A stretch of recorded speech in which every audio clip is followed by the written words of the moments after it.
इस कहानी की शुरुआत में हम एक लड़की को अंधेरी रात में भागते हुए देखते हैं। इस लड़की को देखकर ऐसा लग रहा था कि यह किसी से डरकर भाग रही है और यह लड़की भागते भागते सड़क पर आ जाती है तो इसको एक गाड़ी इसकी ओर आते हुए नजर आती है। इस गाड़ी को देखकर यह लड़की इनसे मदद मांगती है, लेकिन जो लोग इस गाड़ी से बाहर आते हैं उन्हें देखकर यह लड़की और भी ज्यादा डर जाती है, क्योंकि यह लड़की इन्हीं से डरकर भाग रही है। जिसके बाद ये दोनों इस लड़की को जान से मार देते हैं। इसके बाद हमें एक फैमिली दिखाया जाता है जिसमें कैसी और उसके डैड और उसकी स्टेप मदर होती है और यह सभी छुट्टियां मनाने के लिए इसी एरिया में आ रहे हैं जिस एरिया में एक लड़की को जान से मार दिया गया है। कैसी अपनी स्टेप मदर से बिल्कुल भी प्यार नहीं करती, क्योंकि कैसी को ऐसा लगता है कि उसकी स्टेप मदर उससे ज्यादा प्यार नहीं करती। और इसके बाद कैसी की पूरी फैमिली जंगल के बीचों बीच में एक घर के अंदर में जाते हैं और असल में यह घर कैसी के डैड के भाई की है। तभी कैसी के डैड अपनी बीबी को कहते हैं कि जल्द ही कैसी तुमसे अच्छे से बात करने लगेगी और इसीलिए मैंने तुम दोनों को इस जगह पे लाया हूँ।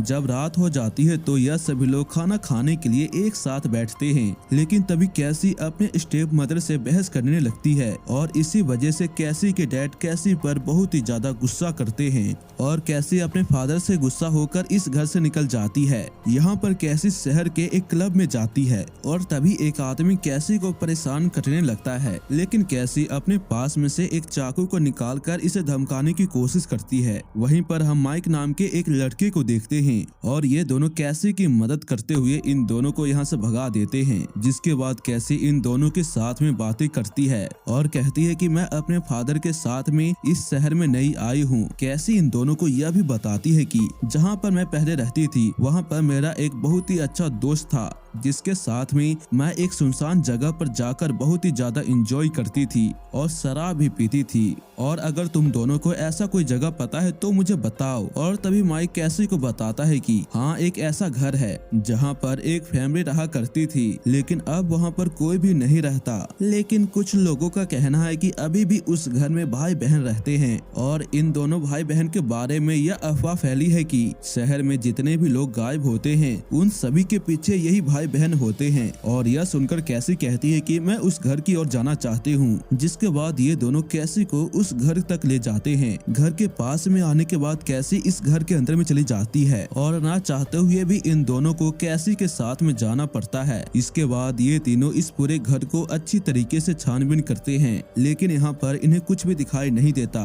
जब ये तीनों इस घर के बेसमेंट में जाते हैं तो इन्हें बहुत ही गंदी बदबू आने लगती है और वहाँ पर एक कैमरा भी रखा होता है। जब ये तीनों इस कैमरे की वीडियो को प्ले करते हैं तो हम इस वीडियो के अंदर एक लड़की को देखते हैं और यह लड़की कोई और नहीं बल्कि हमने जिसे कहानी की शुरुआत में देखा था वही लड़की है। और ये दोनों इस लड़की को टॉर्चर कर रहे थे। जब ये दोनों इस वीडियो को देख ही रहे होते हैं तभी इन्हें किसी के आने की आहट सुनाई देती है, इसलिए यह तीनों कुछ समय के लिए कहीं पर छिप जाते हैं। और जब इन तीनों को यहाँ से भागने का मौका मिलता है तो यह तीनों एक रास्ते से जाने लगते हैं, लेकिन जब कैसी यहाँ से भागने की कोशिश करती है तो उसका पैर एक जगह पर फंस जाता है, जिसकी वजह से यह बाहर जा नहीं पाती और एक कमरे में आकर छिप जाती है। कैसी को लगता है कि कोई बेड पर सोया है, इसलिए वह उस कपड़े को हटाती है तो वह देखते है कि यहाँ पर एक कंकाल है और इस कंकाल को देखकर कैसी बहुत ही ज्यादा डर जाती है। और यह कंकाल किसी और का नहीं बल्कि इन दोनों भाई बहन के ग्रैंड मदर का है। इस कंकाल को देखकर कैसी इस घर से निकल जाती है और अब ये तीनों एक गाड़ी में बैठकर यहाँ से निकल जाते हैं। लेकिन तभी हम देखते हैं कि बहन जिसका नाम डायना है यह इन तीनों को भागते हुए देख लेती है। डायना अपने गन से इनके ऊपर गोलियां भी चलाती है और एक गोली लग भी जाती है इनके गाड़ी के ऊपर। तभी डायना का भाई डायना से पूछता है कि हम इन्हें कैसे खोजेंगे। इसके बाद सुबह हो जाती है। माइक कैसी से कहता है कि तुम्हें अपना ध्यान रखना होगा और तुम कभी भी उस जगह पे मत जाना, क्योंकि वह दोनों भाई बहन बहुत ही ज्यादा डेंजर हैं। इसके बाद कैसी अपनी गाड़ी को लेकर घर चली जाती है। तभी कैसी के फादर गाड़ी के ऊपर लगे हुए गोली को देख लेते हैं और वह कैसी से पूछते हैं कि यह क्या है, लेकिन कैसी इसके बारे में अपने फादर को कुछ भी नहीं बताती। इसके बाद कैसी इन सब वजह से बहुत ही ज्यादा दुखी हो चुकी थी, इसलिए यह अपने सबसे अच्छे दोस्त को फोन करती है और उसे यह सारी बातें बता देती है। दूसरी ओर हम डायना और उसके भाई को देखते हैं और ये दोनों सोच रहे थे कि हम उन तीनों को कैसे पकड़ेंगे। तभी डायना कहती है कि मैं उस लड़की को जानती हूँ और वह लड़की एक बार ओनर घर की बेटी है। तभी डायना का भाई भी कहता है कि मैं भी उस लड़के को जानता हूँ, लेकिन इन दोनों को कैसी के बारे में कुछ भी पता नहीं है। इसके बाद हम माइक के दोस्त को देखते हैं। तभी इसके पास में माइक का फोन आता है और माइक इससे कहता है कि मुझे बचा लो। और यह सुनकर इसके दोस्त उसके घर पे जाती है तो यह देखती है कि डायना और उसके भाई ने माइक को पकड़ लिया है और अब ये दोनों इस लड़की को भी पकड़ लेते हैं। जब इन दोनों को होश आता है तो यह देखते हैं कि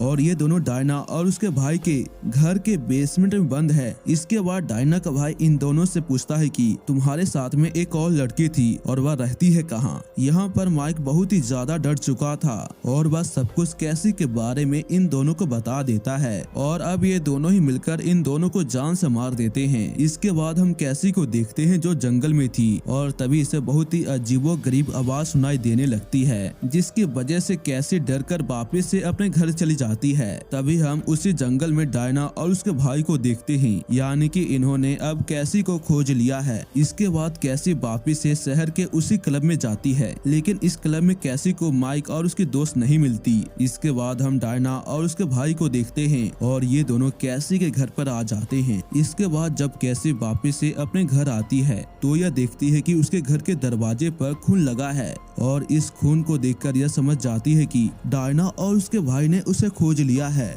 इसलिए कैसी तुरंत ही अपने घर के अंदर में चली जाती है तो यह देखती है कि उसकी स्टेप मदर को किसी ने कुर्सी में बांध दिया है। जब कैसी अपनी माँ से बातें कर ही रही थी तभी पीछे से आ जाता है डायना का भाई। डायना का भाई कैसी को पकड़कर उसे भी कुर्सी में बांध देता है। इसके बाद कैसी की स्टेप मदर डायना के भाई से पूछती है कि तुम हमारे साथ में ऐसा क्यों कर रहे हो। डायना का भाई बताता है कि यह सवाल तुम्हें अपनी बेटी से पूछना चाहिए। जब डायना का भाई यहाँ से चला जाता है तो कैसी किसी तरह से अपने हाथ को खोल कर पुलिस को फोन कर देती है। पुलिस को फोन करने के बाद यह वापस से अपनी जगह पर आ जाती है।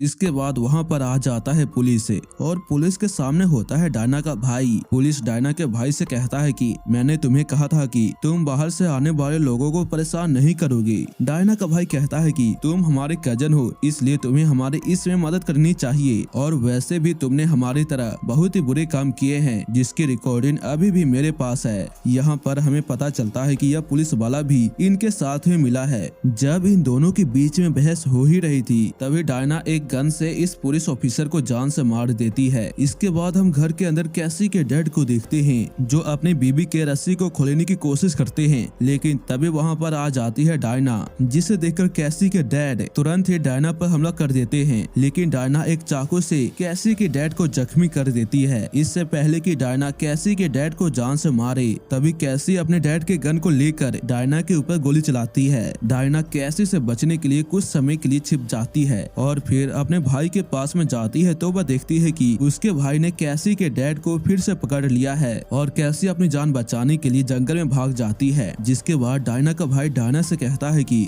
जंगल में जाके तुम कैसी को जान से मार दो। जब डायना जंगल में जाती है तो कैसे ही डायना के ऊपर हमला करके उसे जान से मार देती है। इसके बाद कैसी डायना का गन लेकर उस जगह पर आ जाती है जहाँ पर डायना का भाई उसके डैड को पकड़ कर रखा है और कैसी इस गन से डायना के भाई को भी जान से मार देती है और इसी तरह कैसी अपने पूरे फैमिली को बचा लेती है। और यह कहानी इसी के साथ यहीं पे खत्म हो जाती है।